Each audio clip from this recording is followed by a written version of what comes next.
UP में कौन होगा बीजेपी का नया अध्यक्ष? क्या योगी की पसंद को अहमियत देगा हाईकमान? मोदी योगी के राज्य में क्यों फंस रहा पेच?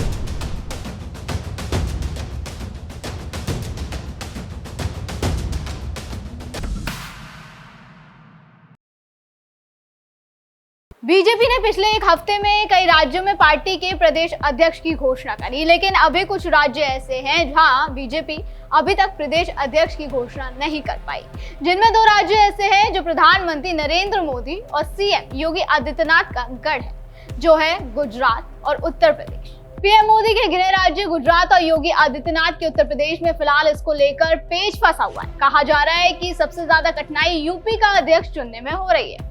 अभी तक बीजेपी ने राज्यों में जिस तरह के चेहरों को संगठन की कमान सौंपी है, उससे लगता है कि पार्टी राष्ट्रीय अध्यक्ष के लिए बड़ा प्रयोग कर सकती है। हालांकि उत्तर प्रदेश में ओबीसी वोट छिटकने से बीजेपी चिंतित है। इसी प्रकार से गुजरात में ओबीसी वोट ज्यादा है। बीजेपी के अभी के अध्यक्ष मराठी है। ऐसे में देखना होगा कि बीजेपी क्या जातीय समीकरण साधेगी। उम्मीद जताई जा रही है कि बीजेपी का अगला राष्ट्रीय अध्यक्ष संघ की पृष्ठभूमि वाला होगा।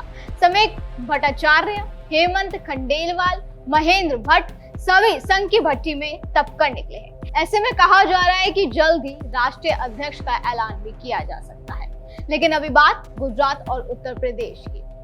गुजरात में चर्चा है कि हो सकता है कि वहां पे भी जल्दी प्रदेश अध्यक्ष की नियुक्ति हो जाए। गुजरात पीएम मोदी और अमित शाह का गृह राज्य है। ऐसे में सबकी नजरें वहां टिकी हुई हैं, क्योंकि राज्य में आगे साल नगर निगम और जिला पंचायत के चुनाव भी होने हैं। इसके बाद 2027 में विधानसभा चुनाव होने हैं। आपको बता दें कि फिलहाल दिल्ली, पंजाब, झारखंड, त्रिपुरा, ओडिशा और मणिपुर में संगठन चुनावों में अभी देरी होगी। गुजरात, हरियाणा, कर्नाटक और उत्तर प्रदेश में प्रदेश प्रमुख चुनने की प्रक्रिया फिलहाल चल रही है। ऐसे में ऐलान हो सकता है जल्द ही इन राज्यों में भी।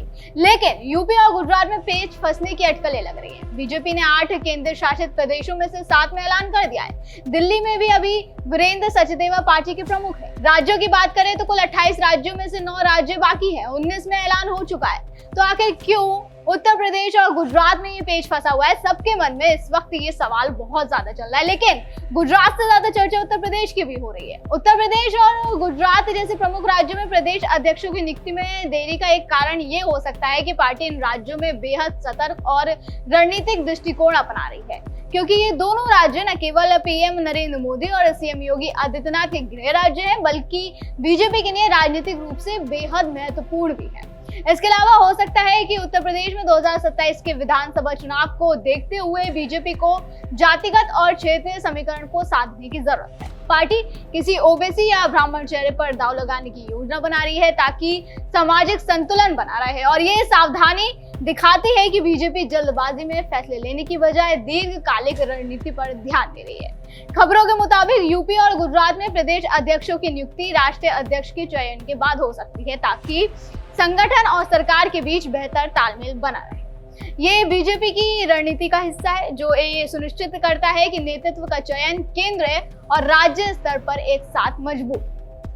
उत्तर प्रदेश में संगठन और सरकार के बीच तालमेल बनाना चुनौतीपूर्ण है, क्योंकि ये बीजेपी का सबसे बड़ा राजनीतिक आधार है। गुजरात में भी पीएम मोदी और गृह मंत्री अमित शाह के प्रभाव को देखते हुए सही नेतृत्व का चयन महत्वपूर्ण है। देरी इस बात का संकेत है कि बीजेपी दीर्घकालिक स्थिरता और जीत की रणनीति पर ध्यान दे रही है, जैसे कि मैंने अभी आपको बताया। हालांकि खबरें ये भी है कि बीजेपी मानसून सत्र से पहले नए अध्यक्ष का ऐलान कर सकती है।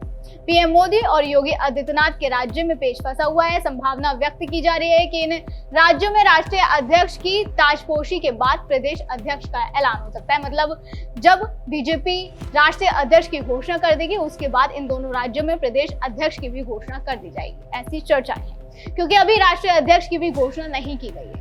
जेपी नड्डा के स्थान पर नए राष्ट्रीय अध्यक्ष का चुनाव करने के लिए बीजेपी को एक निश्चित संख्या में राज्यों में नए पार्टी अध्यक्षों का चुनाव करना होता है। इसके लिए पार्टी पहले विभिन्न राज्यों में संगठन के चुनाव करा रही है, जिसके बाद राष्ट्रीय स्तर पर संगठन के चुनाव होंगे। बता दें कि बीजेपी के मौजूदा अध्यक्ष जेपी नड्डा का कार्यकाल करीब 2 साल पहले ही समाप्त हो चुका है। उन्हें लगातार फिलहाल एक्सटेंशन दिया जा रहा है, ताकि वो अपने कार्यभार को संभाले रहे। बीजेपी के इतिहास में ये पहला मौका है जब किसी अध्यक्ष का कार्यकाल समाप्त होने के बाद इतने लंबे समय तक नया अध्यक्ष नहीं चुना गया। पार्टी में राष्ट्रीय अध्यक्ष का चुनाव तभी हो सकता है जब कम से कम 19 राज्यों में अध्यक्ष की नियुक्ति हो चुकी है। आपको बता दें कि बीजेपी की 37 मान्यता प्राप्त स्टेटस यूनिट्स है। पार्टी के संविधान के मुताबिक 50% राज्यों में संगठनात्मक चुनाव होने के बाद ही बीजेपी के राष्ट्रीय अध्यक्ष का चुनाव हो सकता है। बीजेपी के संविधान के मुताबिक पार्टी का राष्ट्रीय अध्यक्ष वही व्यक्ति हो सकता है जो कम से कम 15 सालों तक पार्टी का सदस्य रहा। बीजेपी में राष्ट्रीय अध्यक्ष का चुनाव निर्वाचन मंडल करता है, जिसमें संघ की भी अहम भूमिका बताई जाती है। फिलहाल बीजेपी ने जिस तेजी से हाल ही में राज्यों में अपने अध्यक्ष नियुक्त किए हैं, उससे यही लगता है कि अब बहुत जल्दी नए राष्ट्रीय अध्यक्ष की तस्वीर भी साफ हो जाएगी। बीजेपी के संविधान में ये भी लिखा है कि निर्वाचक मंडल में से कोई भी 20 सदस्य राष्ट्रीय अध्यक्ष पद का चुनाव लड़ने वाले व्यक्ति के नाम का संयुक्त रूप से प्रस्ताव कर सकते हैं। ये संयुक्त प्रस्ताव कम से कम ऐसे 5 प्रदेशों में आना जरूरी है जहां राष्ट्रीय परिषद के चुनाव संपन्न हो चुके हैं। अगर बात यूपी की करें तो यूपी में इस रेस में कई नाम आगे चल रहे हैं। इस रेस में विनोद सोनकर, विद्यासागर सोनकर और रामशंकर कठेरिया का नाम शामिल है, क्योंकि तीनों ही अनुसूचित जाति वर्ग से आते हैं। ओबीसी वर्ग से आने वाले नेताओं में स्वतंत्र देव सिंह, अमरपाल मौर्य, बाबूराम निषाद, धर्मपाल सिंह, केंद्रीय मंत्री BL वर्मा और साध्वी निरंजन ज्योति के नाम भी चर्चा में चल रहा है। संघ और पार्टी दोनों चाहते हैं कि प्रदेश अध्यक्ष संगठन को मजबूत करने वाला ही हो। मीडिया रिपोर्ट्स के मुताबिक उत्तर प्रदेश में प्रदेश अध्यक्ष पद के लिए रक्षा मंत्री राजनाथ सिंह और मुख्यमंत्री योगी आदित्यनाथ संभावित नामों पर चर्चा कर चुके हैं। यही नहीं, कई दलित और ओबीसी चेहरों को लेकर संगठन से सुझाव भी मांगे गए हैं, लेकिन आखिरी फैसला अमित शाह और प्रधानमंत्री मोदी को ही लेना है।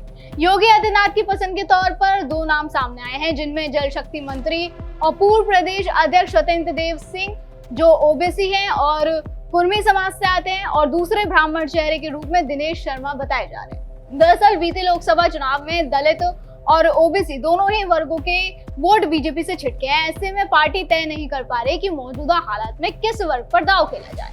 उत्तर प्रदेश में फिलहाल प्रदेश अध्यक्ष का चुनाव टाले जाने की जो सबसे बड़ी वजह है वो प्रदेश में कई स्तर पर होने वाले बदलाव है।